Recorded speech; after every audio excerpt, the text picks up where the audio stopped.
My name is Peter Hathaway, and I live in Seattle, Washington. I'm an international broker, and according to my colleagues, I'm a pretty good one. Basically, I act as a middleman for companies all over the world.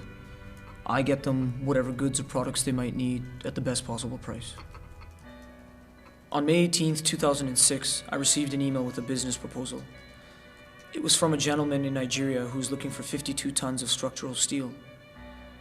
His name is Solomon Obiku, and he is the CEO of an oil company owned by the Nigerian government. He said that they needed the steel to build a refining facility just outside of the capital of Nigeria, Lagos. I just needed to find him a deal and give him a quote. So over the next few days, we communicated through email and over the phone just about current offers that were on the market. He seemed like a really nice guy. He had a good sense of humor and he was very professional. After about a week or so, I found a deal that I thought would be very good for him. So I added my commission and gave him a quote, and that was that. The next day, Solomon got back to me. He said that he had found a deal that was better than mine, just by a little bit, he said. And he also said that when it comes down to business, we have to focus on the bottom line. He said he was very sorry and that he would keep in touch with me for any future opportunities. And that was it. Days passed and I occasionally received emails from Solomon on anything and everything. The oil industry in Nigeria, the steel industry, sports, movies. He even sent me pictures of his family vacation to Thailand. Actually, he called me before the holidays to wish me Merry Christmas. And I thought to myself, wow, what a really nice guy. He must have felt bad about rejecting my offer earlier. Solomon from Nigeria called to say Merry Christmas. Nice guy. But on January 18th, 2007, Solomon sent me an email which caught me off guard. He told me that he was considering running for the presidency of Nigeria. You know, I have met lots of good people that I could rely on. I know how the strings are being pulled. I came from a poor family. It seemed very far-fetched. It seemed unbelievable to me at first, but I think I have a shot. what did I know about Nigerian politics? What do you think? We started having regular conversations on the phone again, but this time it was as if I was the advisor to the potential president of Nigeria. To be honest, it felt really good.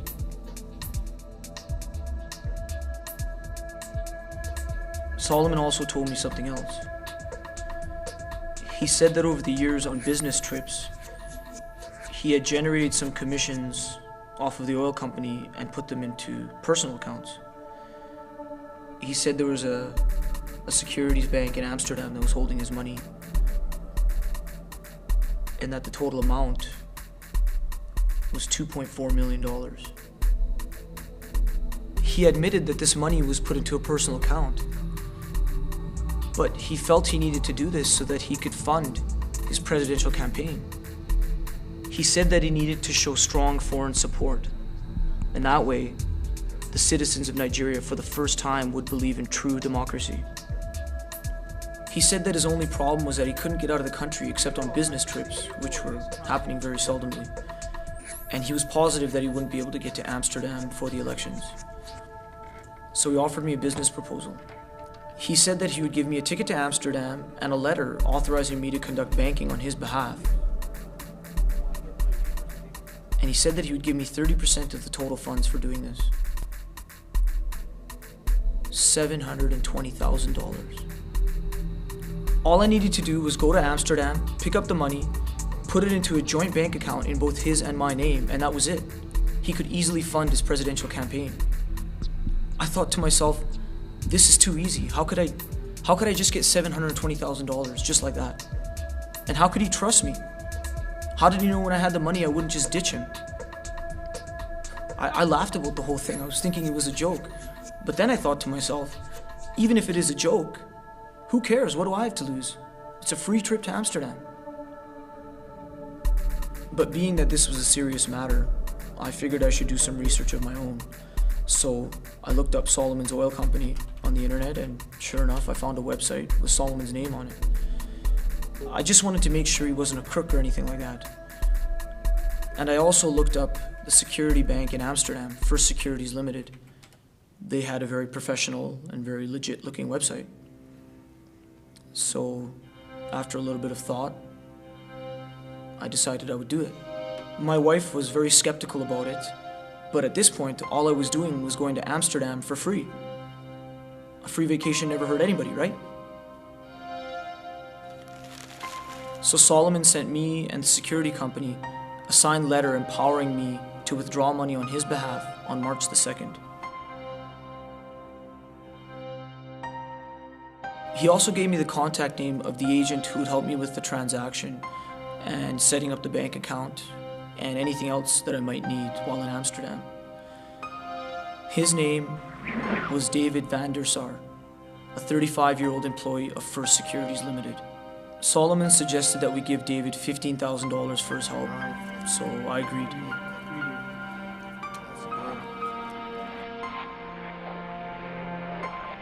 As the days passed by before leaving for Amsterdam, I was getting antsy.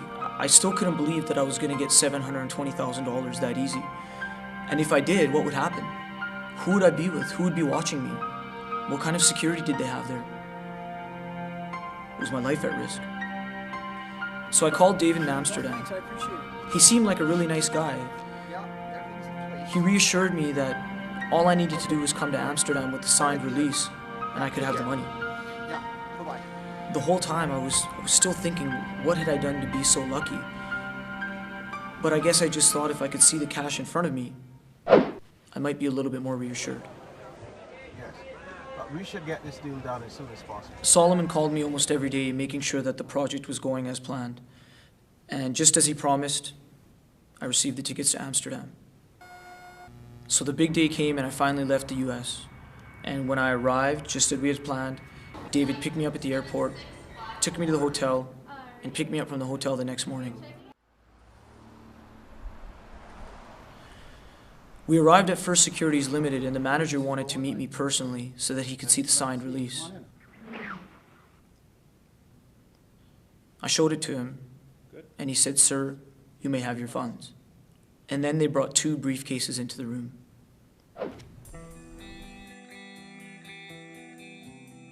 They put them on a table and they opened them. It was there. The $2.4 million was there, right in front of me. I started to feel nervous. My legs were shaking and I could feel my voice getting higher, so I was trying not to say anything. $2.4 million cash sitting in front of me with the owner thousands of miles away. I felt insecure. Even the bank manager became anxious. But then something happened. Sir, I'm afraid we have a problem. There's a lot of cash here, and I didn't know that. Do you have your insurance papers with you? Because in our registration documents, it states that the value of the contents of the box is $2.4 million. It does not state that the contents of the boxes actually is $2.4 million. In that case, we need your insurance documents to verify the source of the money and how it got into the country. It's in our best interest to serve you, and if you supply the documents, we need those to release them to you. Otherwise, we're legally liable. The Dutch government could claim that this is cash used to support terrorist activities, and I just don't want to get into the middle of all that. So provide us with the documents, and by all means, it's yours. But I was told Why did we accept the deposit in the first place? Well, as you know, I wasn't the bank manager at the time of the deposit, so I don't know.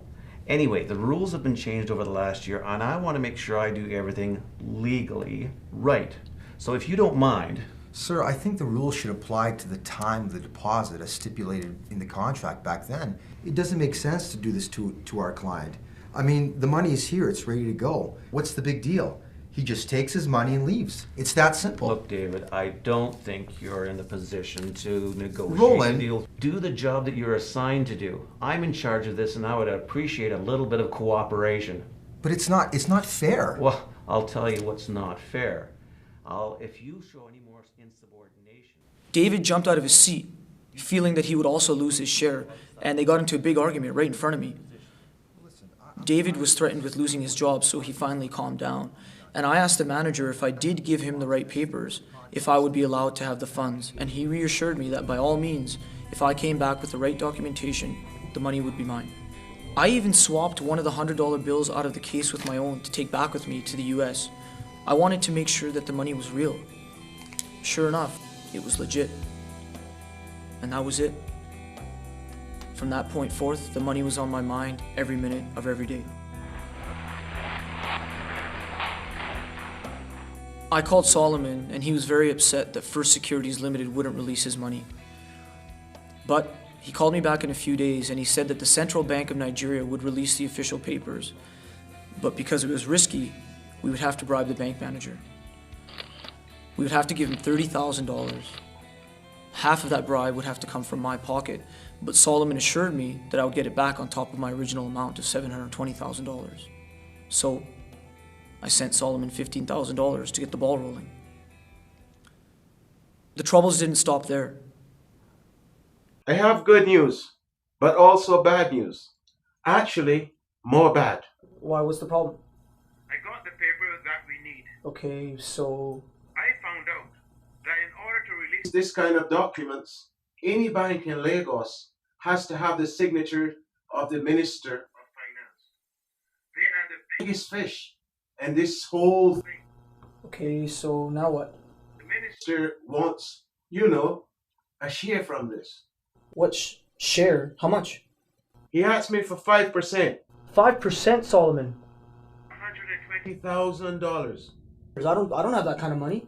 I know it's a lot of money for us, What do you... but I can't see any other way. Is he... I mean, okay, let me understand this. Is he the only guy that we can do this through? He controls all the money which comes in and out of the country. I don't know. I don't know what to do. I know it's a lot of money for us, but we have to do something. No, it's just a lot of money. It's... You know, this is coming out of nowhere. Do you have any suggestions? I don't know. Get a hold of me later and let me know what you think. How are we gonna get around this? All right. We keep in touch. Okay, bye. Bye. I didn't have that money, and neither did Solomon. So he suggested we borrow it from friends or family. I wasn't sure. I just didn't know what to do anymore. So I called the bank manager of First Securities Limited again, and I asked him that if I had the right papers, if I would be able to have my money. And he reassured me that by all means, if I presented the right documentation, the money would be mine. Thanks. So what should we do? I don't think it's a good idea. You know, I want to send him the money because I know what it can bring back to us. It's $700,000. That's a lot of money. But you don't know that for sure. What if we lose the money? It's a lot of money to lose. I sat there in the room and I saw the money in front of me. It was sitting there. I touched it, cash. I brought the money back with me. It's real. But you don't know the guy. I know him. I've talked to him. I've emailed him. I've communicated with him enough to know that he's on the level. He's trying to help us. Yourself. No, you know what? You need to listen to me too. He's trying to help us. Think about your family. What if we should save some money? You know what? I am thinking about our family. I am thinking about saving money. Why do you think I'm trying to... You know what I mean? I sent him a little bit. He needs a little bit more to get things done. You know, another whatever it is, and we're gonna be very wealthy after all this. What if it's a scam though? It's not. How do you know? I know it's not a scam. You know what? I've talked to this guy enough. You don't know, okay? You don't know either. No, you've got to trust me with this one. After arguing with my wife for a week, I borrowed $60,000 from two of my best friends. And I talked to Solomon and told him that I wanted to get that $60,000 back on top of my initial share, which was $720,000. Solomon told me to let it go since I was getting that money for minimal input. But I didn't want to negotiate. I couldn't believe that he was negotiating with me. But eventually he gave in and told me that he would give me all the money back. I finally sent him the money. And a few days later, he sent me the documentation signed by the Nigerian Minister of Finance. I was excited when I got it, and I quickly faxed a copy of that to the manager of First Securities Limited in Amsterdam. But the next morning, I received a voicemail from Amsterdam. It was the manager of First Security confirming to me that it was the right paper, but because he needed reassurance as to the authenticity of it, he needed one more thing, a signature of a Nigerian attorney that would confirm that the paper was authentic. The ball was in Solomon's court again. I wasn't even sure if I wanted to go forward, but I was too far in. Too far in with my own money and my friend's savings. I couldn't let them down. Solomon told me he found an attorney who could do it for $16,000. So my half of that would be $8,000. $8,000 was really nothing compared to the $75,000 I had already invested. Yeah, I'm alright. I decided to go forward. You coming to bed? I borrowed $8,000 from my parents' savings and sent it to Solomon. A month ago today.